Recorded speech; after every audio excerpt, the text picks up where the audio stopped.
Your seat. I say wrap it up, but it's kind of like when the Apostle Paul says finally, he doesn't mean he's done. In fact, one individual said of my father when he preached, when he said finally, it meant firstly in conclusion, and secondly in conclusion, and thirdly. So we're not quite done, but we're going to take about 50 minutes here and really try to do some good stuff. I want to do a quick survey here again before we start, and that is, I want to know who's present here has been married the longest. Now, before you answer, I want to be sensitive to everybody. I have individuals that say, listen, I was married for 48 years. My wife died. I've been single. I was single for about 3 years. I've remarried, and I've been married now for about 3 years, and they wanted to add all that time up together. So here's a way. Who has been married the longest continuously to the person you're married to now? I don't care if it's happily or not, but who's been married here the longest? Anybody more than 50 years? 50 years? How many? 63. Oh, 63, barely a rookie. How many? 62. By the way, I want you to see, it was easy for Dan to say it, but I just want you to see it. For you younger guys, I want you to see a veteran, okay? He didn't flinch. He didn't look right. He didn't look left. He just looked straight and just said, 62. Now, you can get in trouble because one time I said, been married 33 wonderful years. And Tammy goes, you've been married 34. And I said, well, one of them was miserable. Okay, so you can get yourself out of it. The other is not to say anything and immediately turn to her, put her on the hot seat. So a great deal. Well, here's what we're going to do, Dan, is we're going to, here you go. 63. Here's the representative of the his and hers for your for just a reminder. Ask Johnny Davis how long's he been married. Is Johnny here? How long, Johnny? I just told you how to do that, and you went. However, I will admit, she did it this way. She goes, 62? Okay, that was good. I like that. That was sweet and innocent. So there you go. By the way, those are both left feet. I don't know what commentary that has. Let's go the other end real fast. Who's been married here the least amount of time? And it does have to be happily. Okay? How long? A year and 8 months. A year and 8 months. The only thing that would have been better is if he had given us the days, hours, and minutes of that. Anybody beat? There you go. Anybody beat a year and 8 months? Okay, so here you go. Here's yours just because they don't know what's coming yet, okay? So, for both those who have been married a long time and have stuck with it and those who are just getting started, may I just say my commendation to all of you, right? All right, we're going to talk, as I said, Tammy and I made a list of some things because our seminars take different forms. Sometimes they're Friday night, Saturday. Sometimes they're an all-day Saturday. Sometimes we have more breakout time. Sometimes we have, we've actually done this as part of a vacation Bible school where it was Monday, Tuesday, Wednesday, Thursday, Friday. So as it grows, there's constantly new things that we're feeling are important to say. And so we just made a list of what we think are some really important. I mentioned last night that there are so many couples looking for happily ever after, and we just want to talk, I just want to share a little bit about what finding happily forever after looks like, or some of the things that are important. And the first of these is a first of importance, and I don't say that because this is in a church building and it's hosted by a church.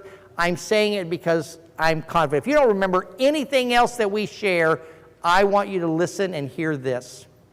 Because I believe that this has the most significant, the most immediate, the longest lasting value for all marriages, and that is a God-first, God-centered marriage.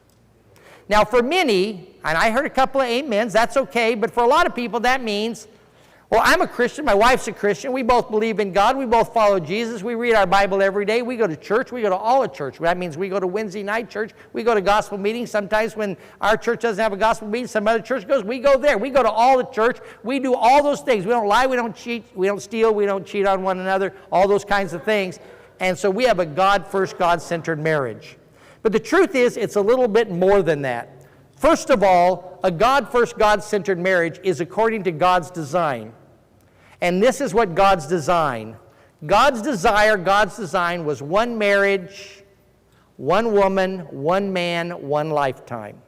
Now, there are things that interfere in that. I think that there are some conditions within God's covenant that permits that marriage being dissolved as a result of unfaithfulness. It's for another discussion. But I do know this, it has always been His desire and His design, one man, one woman. And some of those alternative lifestyles, simply put, it's not fair to call them a marriage. They're not according to the design. They don't, and it's a lot more than the bumper sticker that says, God said Adam and Eve, not Adam and Steve. That oversimplifies a complex issue, but I'm convinced of this. One man, one woman, if you will, those are the appropriate pieces along with God in the process. It also has to be assembled according to God's directions. Ladies, you might not know this about men. We don't like instructions. We like to have, in fact, we pride ourselves on being able to put together the bicycle on Christmas Eve without the use of any directions whatsoever. And it's an extra bonus if we have parts left over. I mean, that's why we have garages to keep all of our extra parts. So we think we put it all together, and that's what happens sometimes in marriages. A couple goes, one man, one woman, one lifetime, and we know what the instructions are, but our situation's a little bit different, little unique. That may not work for us, and so we put it together the way we see fit. And when we are going down, or our marriage is going down the hill at 90 miles an hour, and we go to apply the brakes, we go, wait, that's what that bolt was for, right? And it comes apart. But it not only is according to His design and put together, but as I said, it has to be for His purpose. Now, I don't know about you men, but in my toolbox today, I have some tools that were passed down from my father. And the one that is a prized possession is a butter knife with the end burned off of it. He used it as a screwdriver when working on the dryer that was still plugged in, and he put it across two of the contacts and burnt the end off that butter knife. Whenever we had company, only 7 people could put butter on their roll because the other one was... Now, the butter knife in a pinch made a pretty good screwdriver. But do you know what makes the best screwdriver? There we go. Okay, I just seeing if you're still here. A screwdriver. And when we use a marriage for something other than what it was intended, and we've already talked about it, just for happiness, just for procreation, just for, we're using it in a way it was never intended to work. In fact, it doesn't work very well at all. A God-first, God-centered marriage. Number 2, we have come to learn that love is not about what you get, it's about what you give. That love, as defined by God, is a choice action, a self-emptying of oneself for the sake of someone else. In other words, it's about sacrifice. Any Bible student will think of sacrifice in one of 2 ways. They'll think of the animal sacrifices of the Jewish people as part of their God-given instruction, which by the 1st century, one historian said the blood ran through Jerusalem like the river Kidron. There were so many sacrifices. Not really hallmark romantic material, right? Or we think of that greatest expression of love ever when Jesus was offered as a sacrifice on the cross for you and I. Again, probably doesn't pang at the heartstrings the way, or pluck at the heartstrings the way that you and I would think romantic love does, but it is about sacrifice. It's about seeking other. It's about seeking their well-being. It's about serving them. It's about you are greater than I am. It doesn't mean that I'm a lesser. when I say she's a greater. I mean she's of greater importance. It's that outdoing one another in good. The only time this doesn't work is Sunday after church, when it's time to go eat lunch. And as a loving husband, you say, where would you like to go? And she says, no, I don't care. No, you pick. She goes, oh, no, you pick. And I said, no, you pick. She says, no, you above me, you pick. And finally I said, I don't care about you. I don't care about your children. I'm going to eat, right? That's the only time it doesn't work, but the rest of the time it's trying to outdo. We all understand this. We just forget it. Because we forget that there's more to gain out of giving than there is out of getting. That there's something reciprocal, that when we spend our entirety of life seeking to serve the other, it actually comes back. This is some kind of prosperity gospel, but I'm telling you, I remember when Tammy and I were in the school of preaching as students. We had a family of 7, we had $800 a month, and you know the dump we lived in, right? Because that's where Emily used to live, right? We moved into a little brick house, 700 square foot, and we didn't have much, and we were barely getting by, and somebody came up to us, and they gave us, the local grocery store did these gift certificates. Actually, they sold them as fundraisers for the school, and you paid $20, but they were worth $25, and somebody came and gave Tammy and I a couple of them, maybe 3 of them, $25 each. So we're at the store doing some shopping, and we go by a family. I say a family. It's a mother and 2 kids. The little boy is wearing cowboy boots and a Superman cape and shorts. The girl was wearing like those rain boots. I call them galoshes, but they're those rain boots, and this was before everybody spent $300 on rain boots for the summer. And she's got this little pink tutu on, and they're going through the frozen foods, and they have tried to corner their mom at the ice cream. They want ice cream. And you looked, and she had like a frozen pizza in her basket and a gallon of milk. You could tell that this was a shopping trip of necessity, not fun. And she goes, we can't get ice cream today. It was obvious that that was outside of what her budgetary constraint was. So the little boy and the little girl disappointed, but they kind of advance ahead of their mom and come around the aisle, and Tammy says, would it be all right if I gave them one of those gift certificates? And I responded, only if I get to give them one too. Now, I'm not here to talk about Tammy and I and how generous we were. I want you to know what happened. So we give them the gift certificates and said, these are for your mom, but you tell her that you get to get ice cream, okay? And they go, really? So they go around, and we kind of peered around, and they hand them to her. We couldn't hear what was being said. You could obviously tell that she was touched by it, and they got to pick out ice cream. Can I tell you right now, I can't buy $50 worth of that kind of joy. Not to mention what all they were blessed with by that. You may not can tell this, but it won't hurt me to miss a meal now and then. I'm loading up for winter as it is. But for that moment, I began to understand something contrary to what the world says. The world says it's about you. It's about what you get. It's about what you deserve. It's about what you don't deserve. All those kinds of things. And sometimes it messes with our head, and we forget the simple principle from Ephesians chapter 5, submit to one another. That's what true love really is. It requires us to be like Jesus, who gave his all for us. Number 3, communication is essential. We truly could have spent this entire weekend spoken about nothing but communication and not done the subject justice, because communication is so important in a marriage. In fact, if you think about it, communication has been part of your relationship with your spouse since before they were your spouse. Now, it might have been the nonverbal communication of a glance across a crowded gymnasium floor, but eventually someone had to cross that floor and say, hi, my name is. Would you like to go out for pizza? Would you like to go to the movie? Then there was that conversation of where you get to know one another.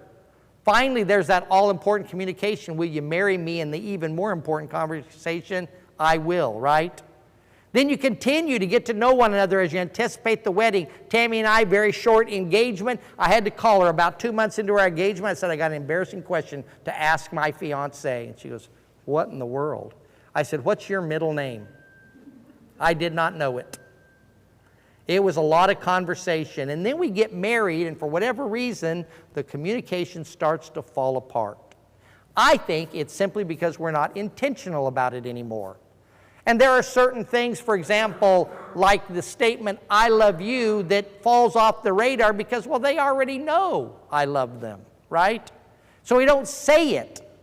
And so communication struggles, and here's the problem about bad communication. Number one, it causes problems, and number two, it makes other problems harder to resolve if there's bad communication or no communication.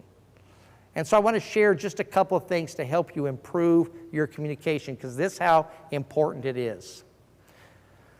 Especially verbal communication, it is so important that we have taken some words in our English language and boiled them down to a letter because of how powerful words can be.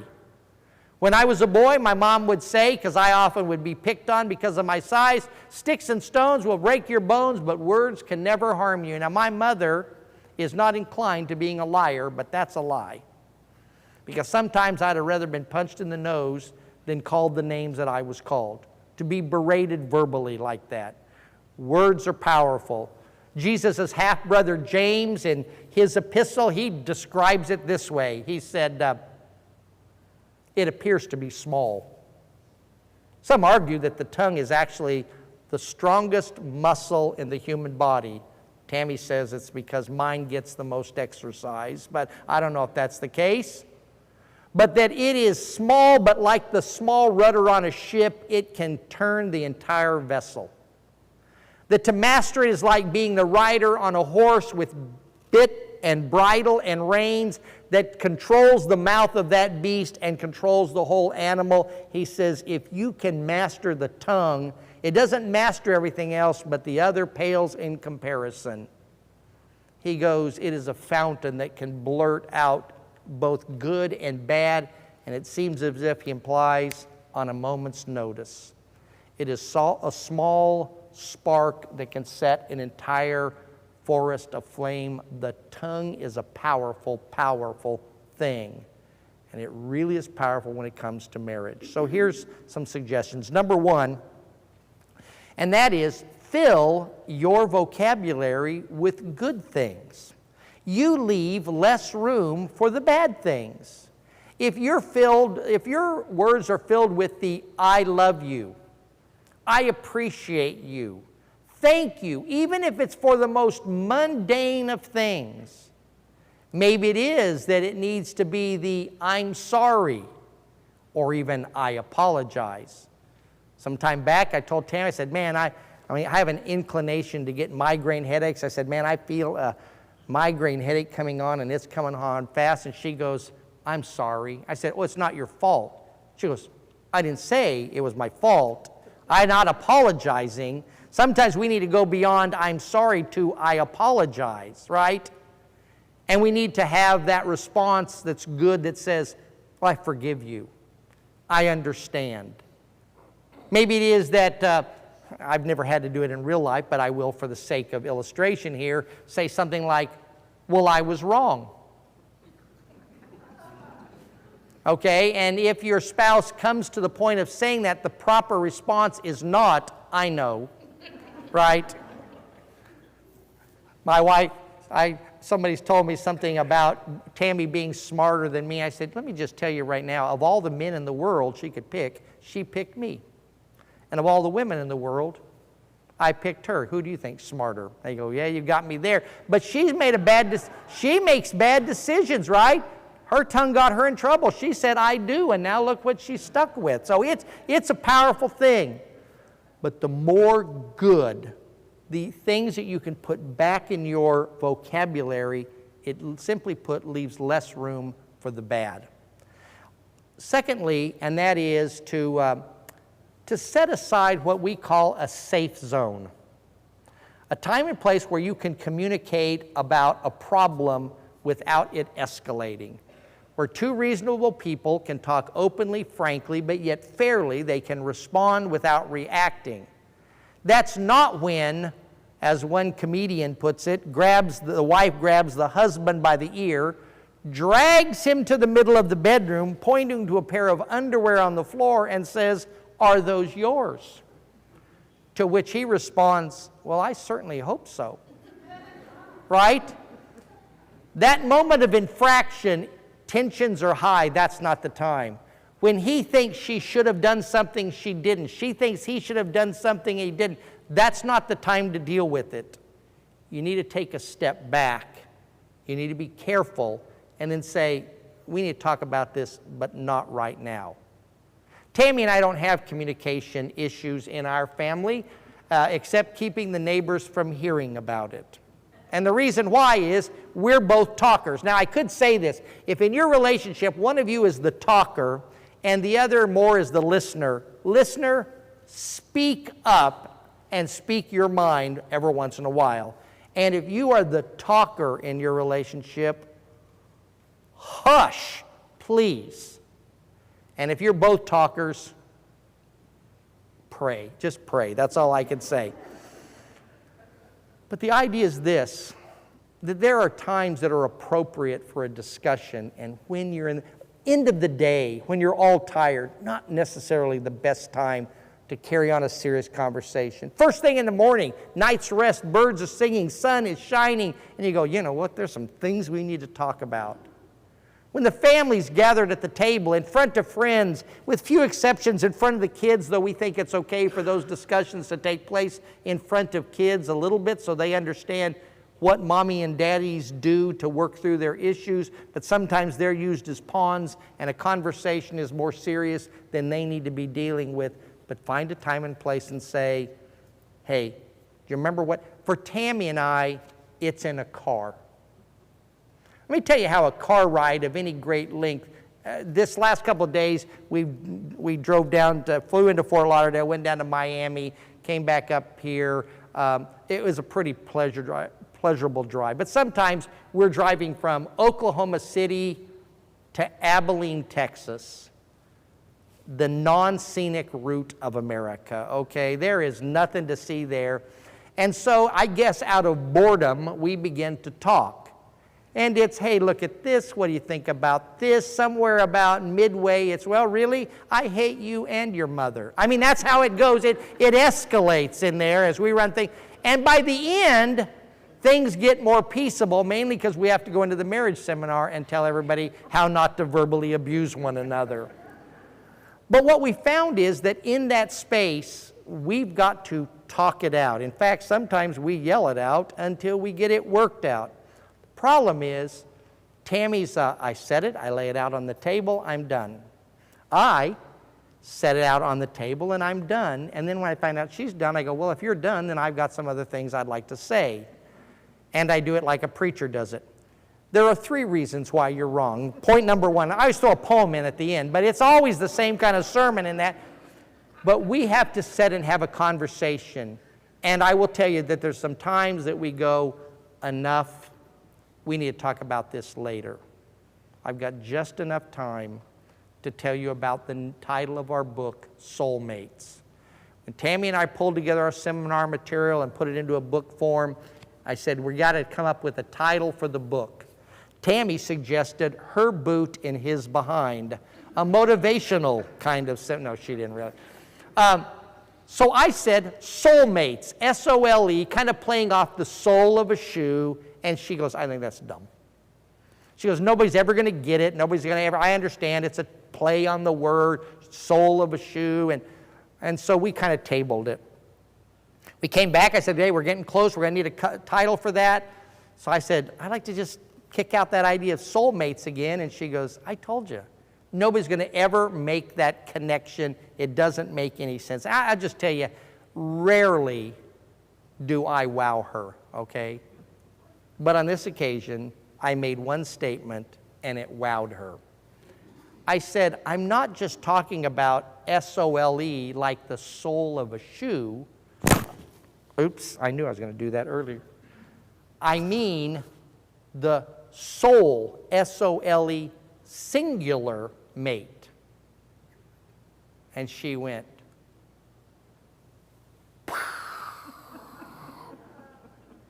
she goes, it never had resonated. By the way, she hates the title of the book, okay? But it's soulmates because she's my one and only, and I sent it to the publisher without getting her approval. So anyway, that's how it, but we had conversations that went like this, but there were some times that we went, this is getting heated. We need to take a step away. That's what it means to have a safe zone. The third is, simply put, to learn a new language. Now, I'm not talking about French or German or Spanish, but what I'm saying is, if Tammy and I decided we wanted to go to France. Now, when I was in junior high, I took a French class. She looked at her watch. She says, you're getting off on a lot of stories there. I'm doing good. I'm doing good. But I said, I took a little French, and I can remember 5 phrases from my French class in 7th grade.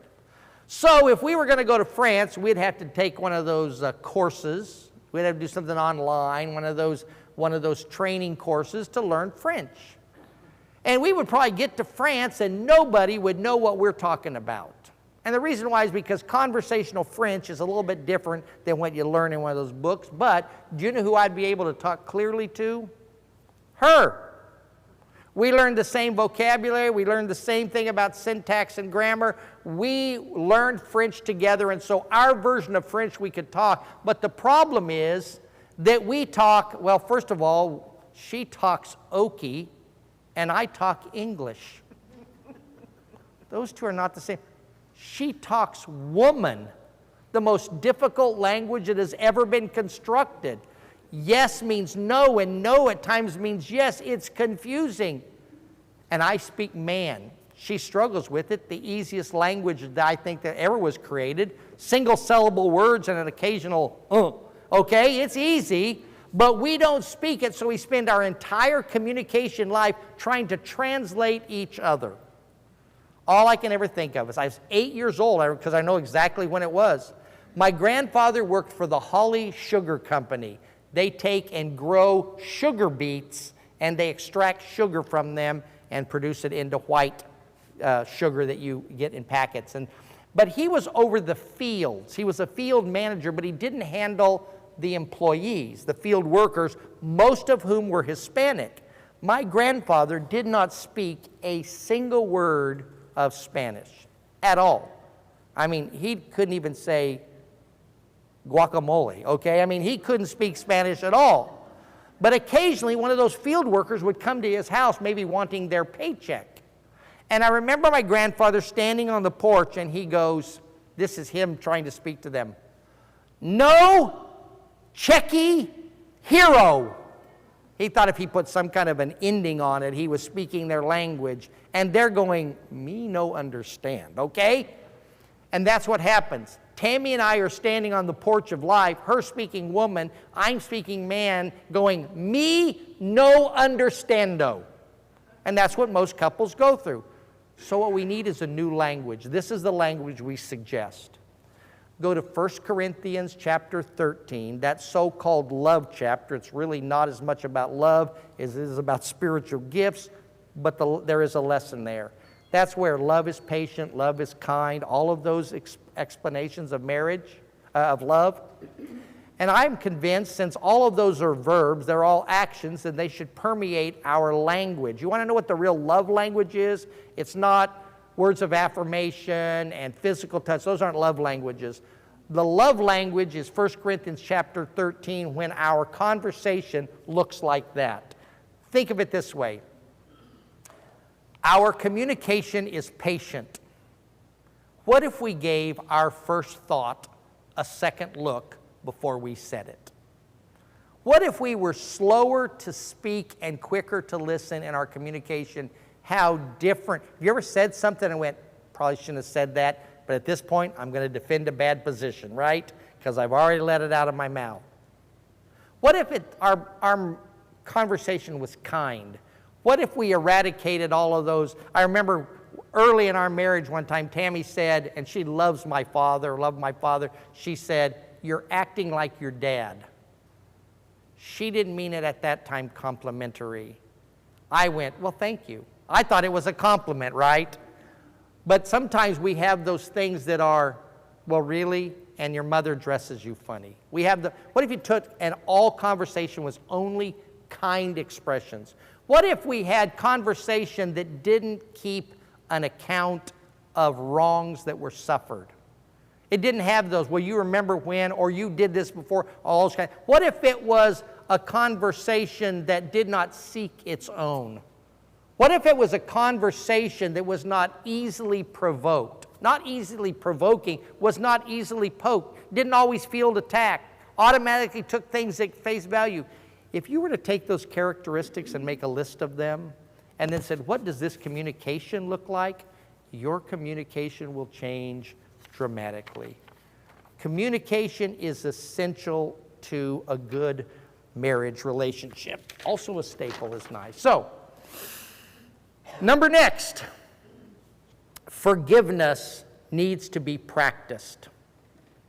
There is no doubt that there is an understanding of the importance of, there is an importance regarding forgiveness in the life of those who understand the presence of sin in our world and the great work that Jesus did in forgiving us. And trust me, whatever he forgave was larger than we would ever have to forgive in any marriage relationship. And yet he exemplified it and he practiced it. In other words, we forgive each other not because she's deserving of it and not because I'm better than her. We do it because we are forgiven by God. And if he'll forgive us that debt, we can forgive. And I'm not just talking about the little things. If Tammy and I had the time to tell you our full story, you probably would be aghast. But let me just put it this way. There was a time in our marriage that we had to forgive each other big things. And if it were not for forgiveness, we would not be here today, and we would definitely not be here anywhere as a couple. It requires us to be that seeks the well-being of the other over oneself. Oh, it takes the rebuilding of trust at times. And it doesn't mean that everything is forgotten. You know, sometimes we're spiritual elephants. We never forget. But it is a matter of recognizing that I'm going to move forward without carrying all of the mistakes that you've made on my back. It's about being forgiving. Takes time. It doesn't always happen overnight. It is, it's simply put, it's recognizing and realizing that it's one of the most important steps, because every marriage is going to have a time in which forgiveness is essential. And we think that forgiveness applies to those little things. Well, I forgive you this, I forgive you this. Sorry, I burped, I didn't mean to. Right? It's about the big things. That's where forgiveness makes the biggest difference. In fact, in that, here's one of the things that we've learned is transparency in a marriage relationship helps to fodder good forgiveness in the future. Any of you have a fire extinguisher in your home right now? When are you planning your fire? You're not, right? But you know that there's a potential, whether it's because of a vehicle that's parked in a garage, a stove, a fireplace, or something else, a candle, that there may be the chance, and you want to be able to react quickly. Well, transparency is a little bit of a fire extinguisher. That's where you are open and honest and upfront with each other all the time, not just in bad times. It's where you share about your day, it shares about your feelings, it shares about your fears, you share about your hopes and dreams, you share about your disappointments, and you're constantly in conversation. One, it's hard to be fully transparent and to have a lot of secret stuff to be forgiven of, but when she knows who I am all the time because of my willingness to talk to her, and I make a big mistake and I come to her, she says, well, I know who you are. And I know why you're coming here with this. And I can forgive you better, and here's why. Because let's take for something that maybe wasn't a directly attack on her, though I think there's some implications. But I come to her and I said, I need to tell you something. I've stumbled into watching pornography and I can't shake it. I need your help and I need your forgiveness because I have wronged you in that. And I've wronged God. That's sexual immorality. And she says, well, you louse. What happens to transparency? I keep it to my secret. Even if I know it's wrong and even if I don't want to do it, I don't have that help. But when I can be transparent about everything, when I'm going, I got a problem. I've got a fear. And that's not easy for me as a man to do, to say, I've got something that's going on here. But if that's the constant practice about that, it may be in regard to my electronic communications, right? Tammy and I had a policy. We had some really two couples in Denver, Colorado that are our bestest friends, and we did almost every Friday or Saturday night with them. And so we would text about, hey, are you available? If Tammy was going to text the men in that group, she always included me. She didn't just text one of the guys. And if I was going to text one of the ladies and say, hey, do you guys want to do dinner? I always included Tammy. It's not because there was anything inappropriate going on, but the thing was, we're going to ensure that it doesn't go on, right?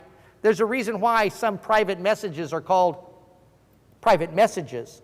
And it's not that a private message is wrong in and of itself, but it might lead to other messages that probably shouldn't carry on. So simply put, we're going to be transparent. Here's the passwords to my devices. Pick up my phone, look at my laptop anytime you want. He's going to talk about, hey, I need to tell you what happened. Well, a few years ago, I asked Tammy, I said, here's the scenario. This was, at the time I was in secular work, full-time secular work. I said, imagine if I came home from work and I said, I had an experience today. I said, my secretary walked into my office and dropped her coat and didn't have a stitch of clothes on and said, I want you. And she goes, well, I would accuse you of being a liar because I can't imagine that happening. And I said, should I tell you that? I said, I don't find her attractive. I don't find her appealing. I told her clearly, don't ever let this happen again. All those kind of things, should I tell you? Because my thought is, when I tell her, you know what her response is going to be? In fact, it was, you're getting a new job. I said, well, I'm not going to get a new job. I can't get a new job. I think probably there's a place to look for a new job. But the point was, I need to know that I can come to her and say, here's a mistake I've made. Here's something someone else has done that could impact us. Here's something you've done that's impacting us. Tammy has beautiful hair. Weekly, somebody comments on Tammy's beautiful hair. We were in Miami, a lady that didn't speak English at all went, you know, trying to tell her hair was beautiful.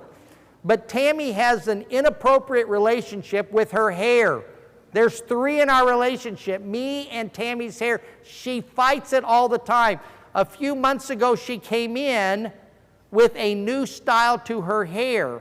And I will tell you, I think her hair is beautiful every way she wants to do it, for the record.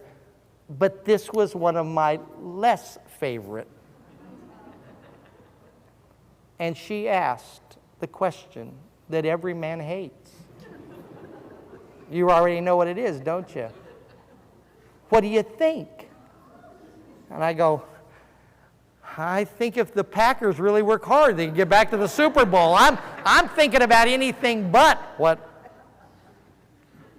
And finally, I tap danced. And by the way, I have no problem voicing my opinion, but every once in a while I go, give your first thought a second look, okay? And I finally said, it's not my favorite. And she says, wow. And I'm like, I didn't. She goes, no. She goes, that must have been huge for you. Right? Now, I try not to walk in, like she'll go, do I have lipstick on my teeth? And I go, no. You know, I don't want to be that guy. But the point is what? to have that relationship where we have been talking all the time. And it's not seen as ugly. It's about being conversational. And when it comes to forgiveness, transparency goes a long way in helping that. Okay, running out of time. We've got two more. Number one has to do with intimacy. Tammy and I sometimes in our seminars will do a complete separate section where I could talk to the guys in the most uncomfortable conversation that I ever have to have with a bunch of guys. And Tammy goes and has time with the ladies, which is always marked, and at least in the times that we've been within earshot, with lots of laughter. I have a group of men who are shell-shocked on the discussion of sexual intimacy, and Tammy apparently is telling stories she shouldn't be telling. But I will describe this story that she often tells because it best illustrates it. Tammy will tell you, and I don't say this pridefully, I'm just saying this is what she says, that Wayne is the more romantic one in the family. I'm the card, I'm the, hey, I got some great idea about doing something for our anniversary or for Valentine's Day. And it's not that she's not caring, she just doesn't operate that way. But I had to speak 2 days at a youth conference that was just on the other side of Denver, which meant I went over there in the afternoon, I spoke, I didn't get home till late, I had to get up early the next morning, get back over there, and I spoke all day, and I came home that Saturday night. And Tammy said, I don't know what, but I thought, I've got a great idea. I'm going to do something nice and romantic. She had heard me comment one time, I think it was actually, we'd seen it on a hotel or motel television about a spa that offered the hot rock massage. And I had commented, I think that would be great. So Tammy decided I needed a hot rock massage, but why pay for it when she could go to the park and get some rocks? So Tammy went to the park and got some of these big river rocks, and she says in retrospect she did not think all the way through the process because she thought, well, how am I going to heat these rocks? How about the microwave? Not realizing that is the potential that rocks will explode in the microwave, but these didn't, so she got them to the surface temperature of the sun in the microwave, and I got it home, and she had sent the kids off. They had the house to ourselves. She had laid this beautiful sheet over the bed, and there were these flower petals and candles, and I'm like, hey, we having company? I didn't know what was going on there. And she says, I'm going to give you a hot rock massage. Now, I will tell you, I didn't think through it either. I went, we should go for that plan. I like that. So she said that she got ready for it and realized, hey, wait a minute, they always have some kind of special massage roll. This was long before everybody had a holster full of essential oils with them at all times. And so she said, all I had was either cooking oil, or I did have some oil that comes like, not as a sunscreen, but sun tanning oil. So she chose that. She said, kind of fruity, coconutty, she'd do that. So she says, I put a little bit of that on my hands, and I'm like, and I'm just going to tell you right now, guys, it was everything I had dreamed it would be. But that was about to change. Because she reached over and she got the first rock, which was still extremely hot, and her hands were slippery. Which means she did not have full control. It slipped out of her hand, and it landed square in the middle of my bare, except for oiled back. And in the words of the Apostle Paul, I bear on my body the brand marks, okay? It hit there, and I squealed like a stuck hog. She's trying to pick it up, but it's slick like a stuck hog. It's bouncing all over my back. If the kids had come in, they go, that is one freaky couple, because I'm going, woo, woo, woo. It was bad in there, okay? But for us, we think that that describes intimacy perfectly. It is not the way it is on the television and in the movies. God has given us sexual intimacy certainly for a part of his cycle of reproduction, his law of each begat after its own kind, but he has blessed mankind with a pleasure aspect. We are both sexual beings. I find it interesting that in the description of Adam and Eve, we don't have how tall they were, how fat they were, the color of their skin, the color of their eyes, the color of their hair, but we have them described as one was male and one was female. Those are sexual designations. And the Apostle Paul said this is an important part of marriage, designed by God to be practiced there. Don't keep it from one another. And even if you take a time away, don't take away too long, lest you be given to sexual immorality. It's not only, but it's an important part of marriage, but I need you to also understand this. It's not the most important part of marriage. When there is not sexual intimacy, physical touch, a marriage will struggle. A marriage that is based entirely on physical intimacy, it will fail. Because there are any number of things that can interfere with that. Health, life that comes along, married for a long time and things change within us physiologically. It is important. Don't confuse the act of sexuality with the only thing that sexual intimacy is. Sometimes it's an arm over a shoulder. Sometimes it's a hold in the hand. Sometimes, especially when we're younger, it may very well be that there are some things that are being neglected. And as one lady I recently saw, she goes, I want you to imagine this, that your husband is hungry. That's a God-given desire. And that each night you make dinner for him. And he likes your dinner. He likes it a lot. And then one night you said, I wasn't in the mood for cooking dinner. And you say it the next night. And the next night, and the next night. He has a natural God-given desire. You have been what satisfies that particular desire, and one day you say, what? I'm done with that. He's going to go for takeout if you're not careful. So this important part of marriage, which was to be expressed in and only in marriage, important. But there are times when passion isn't always the fashion. And it's why we have come to understand that sexual intimacy is a stair step into full intimacy. In other words, it's one of those things that joins us, but as we become mingled, it's not. We saw an article about an attorney and his wife in New York City that said they put sex on their calendar.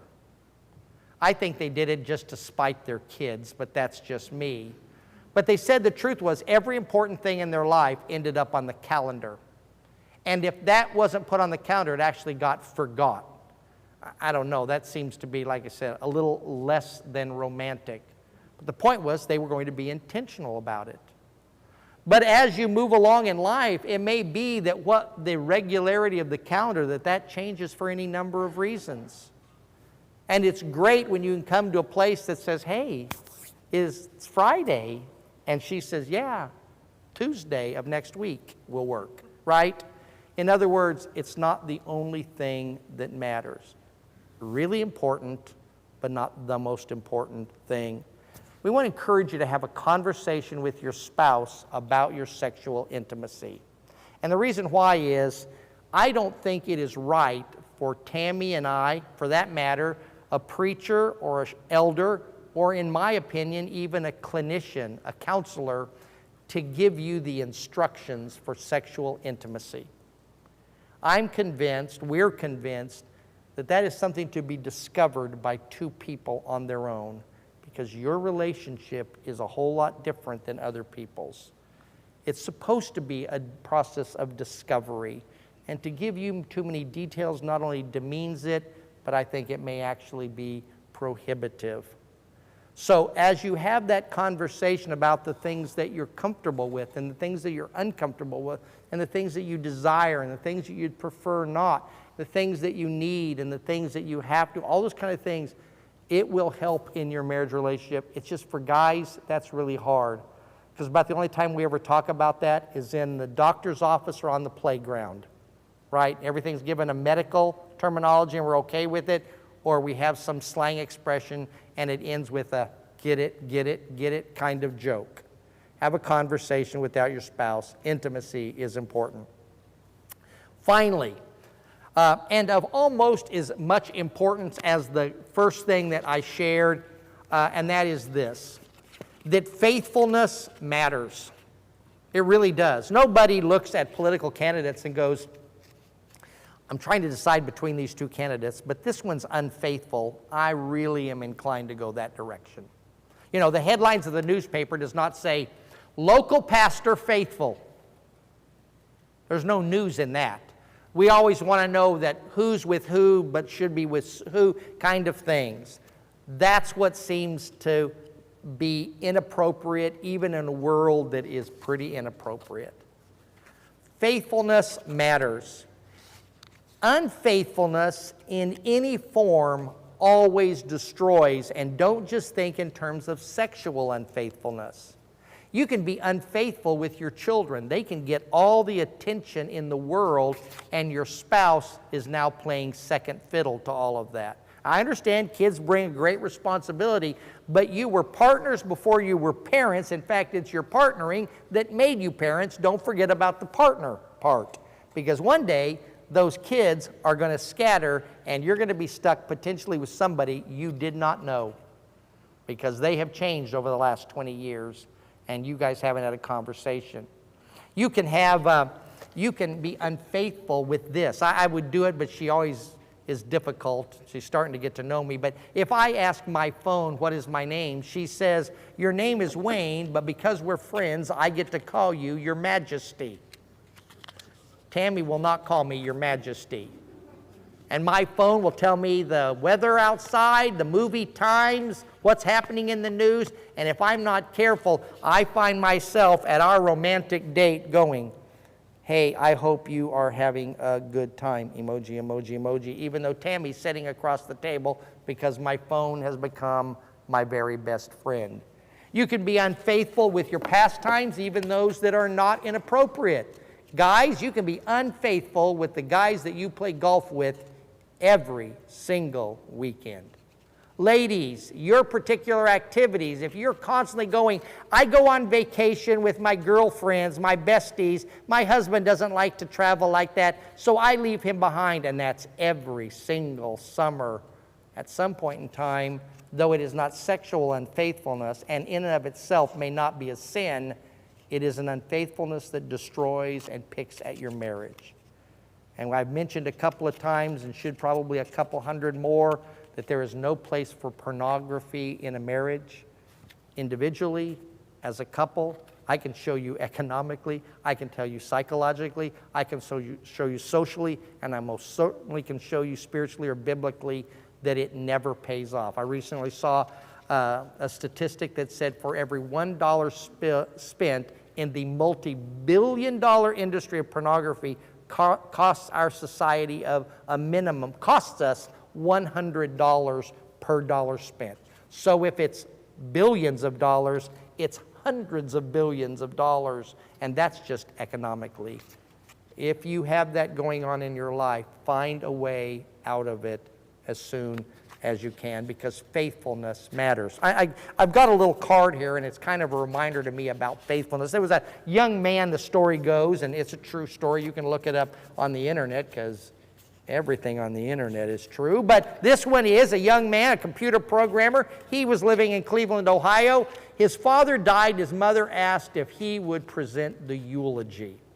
The eulogy is when you get up and you speak well of somebody, not just the obituary, the facts and figures, but you tell. And so he began to write down the things that he wanted to say about his father, and he ran into a brick wall. He said, my father was a good man. He was a good father. He was a good husband, but he had no real accomplishment to his name, no distinguished military career. He hadn't climbed to the accolades of academia. He hadn't climbed the corporate ladder. He hadn't invented or discovered anything. There was nothing noteworthy about my father. He said, I thought how tragic it was that I'm getting ready to give a eulogy of my father was a good man, but I didn't have anything to say. And so as he racked his brain, he said, something came to the surface. a trait that he did not see as common as it once was. In fact, it may be a trait that was failing and falling by the wayside. He said, my dad was a man of his word. If he told you that he would help you move on a Saturday at 9 o'clock, he'd be there at 8:45 with a box of donuts in his hand. If he told you he'd mow your grass or water your flowers while you were gone, you didn't have to call back and remind him. If he asked you to, he said he would pick you up at the airport, he would be there faithfully. He said, my dad was a man of his word, and that is a great characteristic.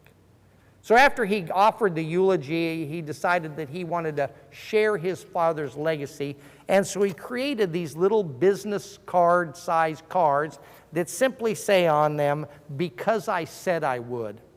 The idea is that you would take that card, and if you offered to mow somebody's grass while they were out of town, you'd write on that card, I'll mow your grass. And the reason why? Because I said I would. Because I'm going to be a person of my word. And that when I do that, and you return, and you give me the card back, and it's a reminder that I am becoming that. The whole thing exploded. The guy quit his job as a computer programmer. Now he travels all over the world talking about this idea. You can buy these little cards online. I'm going to put some at the back table, but here's what I think. Whether you do it literally or metaphorically, each and every day, you need to be handing that card to your spouse that says, I love you because I said I would. I forgive you because I said I would. I'll be patient with you because I said I would. I'll be faithful to you because I said I would. It has nothing to do with who she is, what she does, what she deserves in any of that. It's me becoming faithful.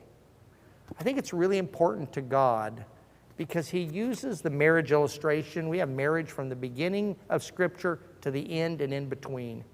And when God talks to Israel, his chosen people of that generation, he describes them as an unfaithful wife, an adulterous wife. And I think God is really bothered by our unfaithfulness, whatever form it takes in marriage, because it is a painful reminder of the fact that we're unfaithful to him in so many things.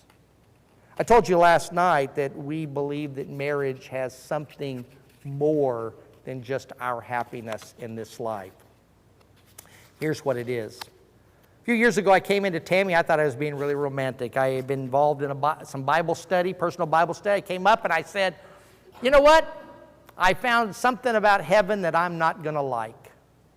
She goes, what in the world would you not like about heaven? I said, well, Jesus said in heaven we're not married or given in marriage. I don't like the idea that it won't be Tammy and Wayne when we get to heaven. I thought that was kind of romantic. Here's how she responds. I know it'll be so much better.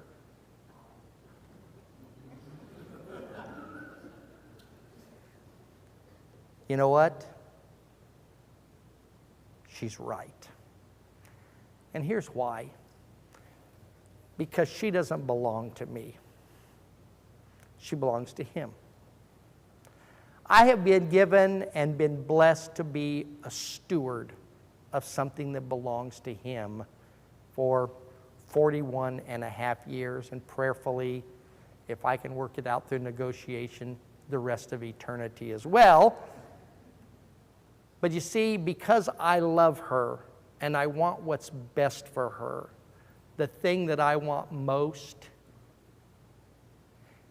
is the day that I take her hand out of my hand and put it into the hand of the person who loves her even more. And prayerfully, boy, that was great. I love the little music there. You saved me. I thought I was going to get all blubbery here. Thank you. I owe somebody $1. Give them $1, okay? But that's what this is about. This is about the happily forever after. God has given me someone to walk alongside of me, so when I stumble, she can help pick me up. When she stumbles, I can help pick her up.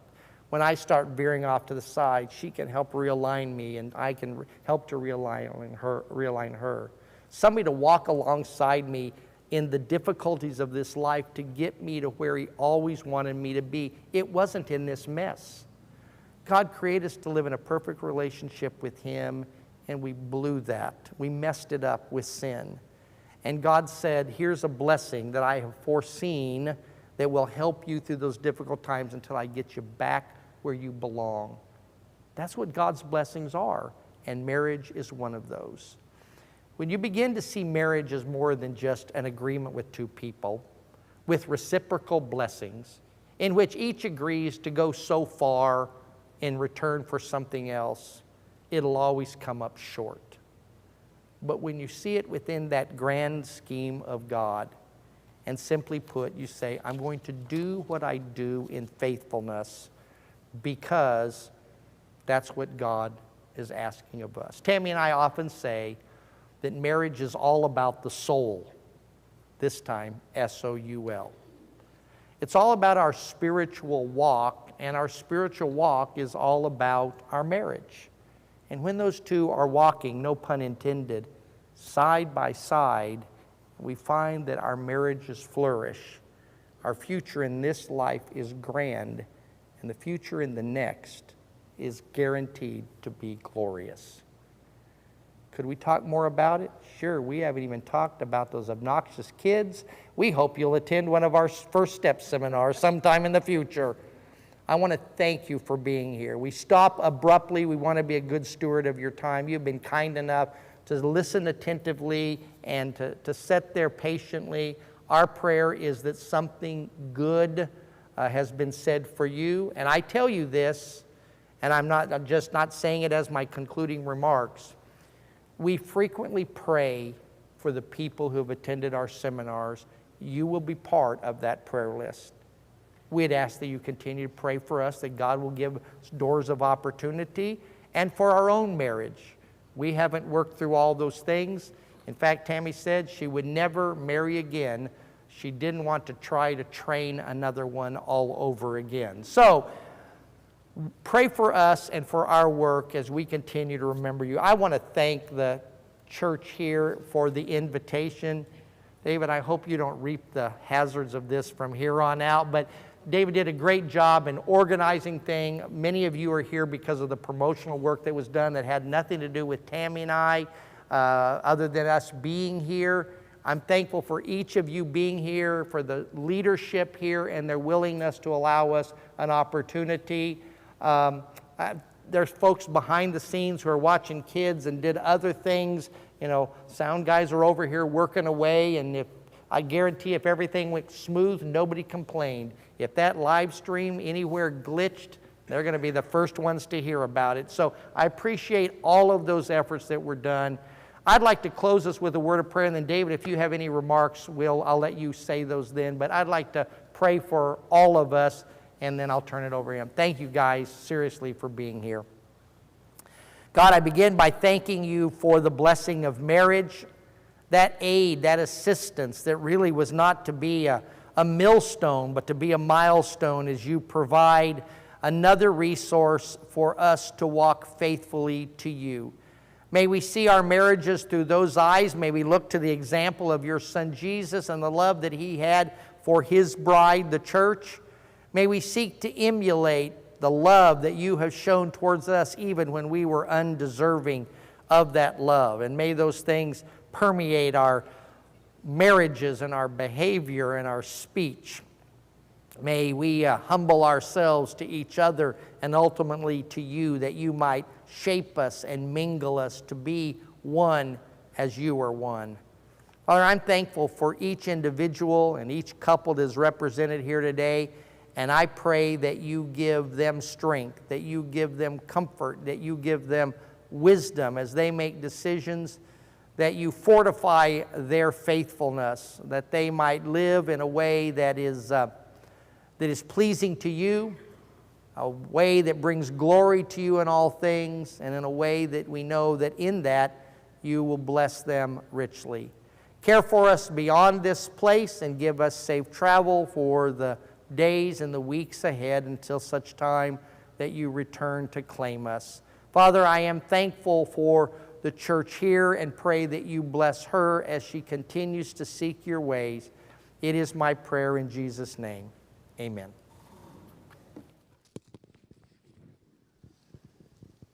Thank you all for being here. If you could do us a quick favor, there's a card that looks like this right there in front of you. Could you take just a second and just let us know that you're here by filling out this, that card? The front of it obviously is for those who are guests, but it'll only take you a minute. It'll be a great help to us just to let us know that you're here.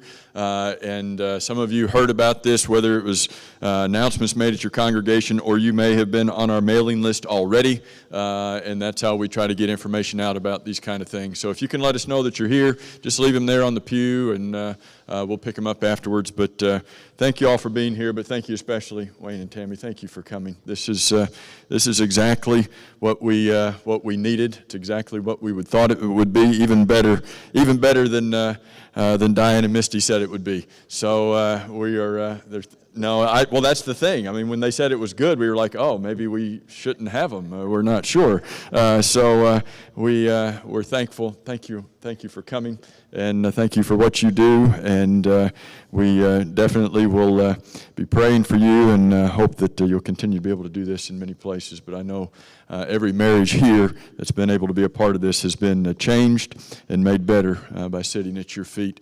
Wayne mentioned it, but and I don't know that they can hear it, but we did have some folks watching the kids, and thankful for that. I know many of you parents are thankful that they were here and watching their kids, and they're probably down there like, okay, it's past 12. Why are they not picking up their kids?